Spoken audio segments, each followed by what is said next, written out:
Yeah, but I just want to jump back a little bit. So one thing that you did mention is moving to full-time instructors and that has been a game changer. So that's pretty interesting because just anecdotally talking to so many different programs, like in my position, I can do that, and seeing that there is so much red tape and barriers to compensate teachers that work in the college and university system, and especially to be given the hours for full time. So I gotta know, how did you do it? Yeah. Institutional support. That's really what it is. One barrier that I did not have, and one major accolade of the ACE Center, is that San Juan College is our parent institution. The leadership there is incredibly supportive of the ACE Center. They're incredibly supportive of our community. And because we're a community college, that's such a huge part of our mission and vision. Making sure that we are a part of the community, that we're serving our community. And so our parent institution, SJC, made it happen. And we didn't actually have to fight too hard for that one. We presented it. It was relevant. They backed it. They were supportive, and we went with it. I didn't have a whole lot of resistance. Actually, we had zero resistance and nothing. That's amazing. Can I ask a follow-up question? Yeah. When it comes to compensation, because that is a big deal. Mm-hmm. Did you have any kind of roadblocks in the compensation levels of your staff versus the college staff? Like, was there any resistance there? There's not resistance there. However, there is a level of misunderstanding. Okay. I think that might be the best way to say that. Our faculty members here at the ACE Center and within adult ed often aren't viewed in the same light that faculty members are within a college setting or community. Mm-hmm. And so I don't believe that I have resistance from our institution, our HR department, or our leadership from that. Mm-hmm. I just don't think they quite understand the robust requirements that a teacher does to fulfill an adult ed position. And so having to really lobby for understanding of what adult educators do and what their responsibility and role is, I think was one of my major responsibilities and roles, to say like, hey, look at us. Mm-hmm. And so as I have done that, I've had great support in being able to educate what an adult educator does and why the work is so important and how it is no different than any other faculty member. But it is hard. I think that I don't know that there's necessarily resistance, maybe more misunderstanding, or they just don't know. Right. A lot of people just don't know about adult ed. They don't know about what we do, the impact that it makes to the community, and the economic impact that adult ed has on our communities and in the United States. And so being that advocate for adult ed, I think, is what our job is. I agree. Absolutely. Yeah, I really love that you keep tying this back to community-based. We're a community-based organization. Now, can you talk just a little bit about what does that mean exactly? What does it mean to be a part of our community? Our community members are our customers, and they're the reason we come to work every day. So in our community, we have to look at what the economic needs are so that we can have a better quality of life for each person who lives here, so that we can raise the bar in terms of what we can expect as community members, and then open access for them. We have a responsibility to do better for our community. We have to provide programs that have open access. We absolutely have to provide quality education. We need to provide quality places where people can work and feel safe and happy. We need to help break generational dysfunction. And a part of educating is that social emotional piece where you change the trajectory of their lives and their children's lives. Yes, that is more than anything, I think, the crux of what adult education does. And when you have a community that needs it, and let's face it, all communities need it. They do. It's great to think that we can be in that position to make that kind of difference. It's such a privilege. Yes. Privilege. Some days are hard, though. Some days are hard. Absolutely. Yeah. Oh, man, that's fantastic. I do think we answered Jamie's question Yes. before we asked. That's fine.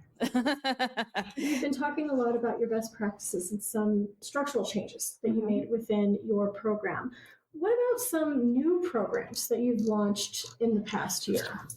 Yeah. And so in the last 2.5 years, we have added English language learners back to our programming. And so our English language learner coordinator and instructor and coach has done an incredible job. Her name is Nadine Smith. She's done an incredible job of getting out into the community, healing the community a bit, because the community had a really hard time during certain political administrations. And as we came out of that, we really had to get back into the community and let our students know this is a safe place for them to be. And so that was hard. That's been really hard for our community because deportations were happening at colleges, they were happening at schools. And so to allow students to feel safe here was something we had to work really hard on. And Nadine really built this pretty robust ELL program in a very short amount of time that she's been here. And we look forward to continuing to grow that. Literacy and family literacy are two more components that we've added to this. My roots were the literacy program, and so it's such a full circle moment to see it brought back to our program. Gail Dean, who is the executive director of our foundation at San Juan College, was the director of the literacy program when I started. She hired me, and she did an incredible job of making sure that the literacy program Project 3 was a major community hub. And as we merged with the Adult Education Center, that really just became more robust. And so we're able to work with families and really work on changing those generational dysfunctionalities and changing the trajectory of their children's lives.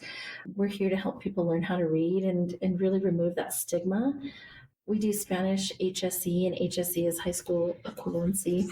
And I know that most of this is for our field, but for others that it's not there for, or others who are listening, it's high school equivalency, but we do Spanish high school equivalency now.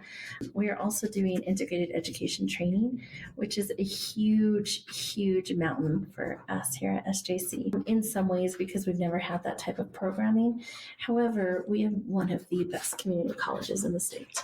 And so with the support and help of our learning department and our administration here, we are ready to create a really robust IET program. But it's going to take some time. There's a lot of complexities involved in creating IET programming for our students. Pie in the sky dream is that every student who is enrolled in the ACE Center is duly enrolled in college from the get-go. I mean, that's pie in the sky for us. And so we're really working hard on IET work. And NEDP, we added the National External Diploma Program last year, which is just another option, another form of access for students to obtain their high school equivalency credential. And when I say attain that, it's really just removing that barrier because we don't see that. You all know this as their students oftentimes when they come to us see that as their goal. And we really talk about this is the first stop in whatever the rest of this is. Yeah. It means to an end. Absolutely. Yes, can you just tell us a little bit just about the IET program you're trying to launch? Like what is the training part? So as we develop our IET programming here at the ACE Center in San Juan College, it's important to look at what's in demand in our area because essentially what we want to do is put students in technical training and in educational training that eventually leads to quality of life, family sustaining wages, a job where they feel like it's a passion for them. And so the industry in our area in San Juan County is outdoor recreation and tourism. The second piece of this is oil field, but it's changing just a little bit from the traditional to clean hydrogen and petrochemical manufacturing, and then manufacturing in general. The fourth one is healthcare. And then the last one is agriculture. And so places like San Juan Regional Medical Hospital, San Juan College, the local area public schools, and NAPI are our largest employers within our county. And so as we look at our largest employers, we look at the needs of the workforce, and we look at the programs that we offer at San Juan, and this skill gap that students need support with, we bring all of these together to create a seamless process for students to come in, get their high school diploma, receive college training, receive workforce training, and then they're ready for the workforce quicker than we would go through a traditional 2-year, 4-year program. Our goal is to get people working. That's great. Absolutely. That's fantastic. And that's really the goal of IET, essentially. Absolutely. Yeah. Yes. So one thing you did mention, so thank you for clarifying that. You also mentioned family literacy. Can you tell us a little bit about that program? Yeah. We have partnered with Farmington Municipal Schools to get books, literature, training to parents in our county. And so essentially it's built off the crux that children learn to read on the laps of their parents. And the Ready for K program is what our Farmington Municipal Schools use. And we have partnered with them to provide books for children. And we do story time. We hand out books to children and their families. We work with the Boys and Girls Club to make sure that we do training with parents. We get literature to them and in their home. And we train on what the importance is of even reading goodnight stories, bedtime stories to their children. How that can make such a huge impact on their children's educational trajectory. It really is literacy. Literacy is just the Yes. crux of all of that. It is. And if parents struggle, their kiddos are going to struggle, or there's a lack of understanding. And so we have to educate the family. Education of the full family, of the whole family, of the holistic person is a huge part of what we have to do in adult ed, not just at the ACE Center, but in adult ed. And that goes back to the relevance of the education. Yeah. They have families, makes it very relevant when they're thinking about reading and what they're reading. Absolutely. Oh, wonderful. And then finally, just for the sake of clarifying everything, can you just talk a little bit about what NEDP is, National? Yeah, the National External Diploma Program is a program through CASAS that allows students to work on their own at their own pace. And it's a competency-based program that allows students to gain the knowledge that they need and build a skill gap so that they can earn their high school equivalency diploma. And so some students can get on NEDP and work through the modules and graduate in 4 weeks. And other students can use it as a tool to build and build and build until they're ready. There's no high stakes test at the end of NEDP. What they do are these competency check-ins periodically, and they work with a coach to kind of get through that. But essentially, the NEDP program is so robust that the learning is built into the program, and they do this in a really awesome way. NEDP is incredibly contextualized. It is so super smart. I would even say it's a little bit smarter than where we are even here at the ACE Center in terms of contextualizing the different content areas. So one of the assignments in NEDP is that they have to create a family budget, and they're using Excel to do this. And then they have to do several things with that budget, but it's all very meaningful and relevant. And so the students don't really see it as like I'm learning math.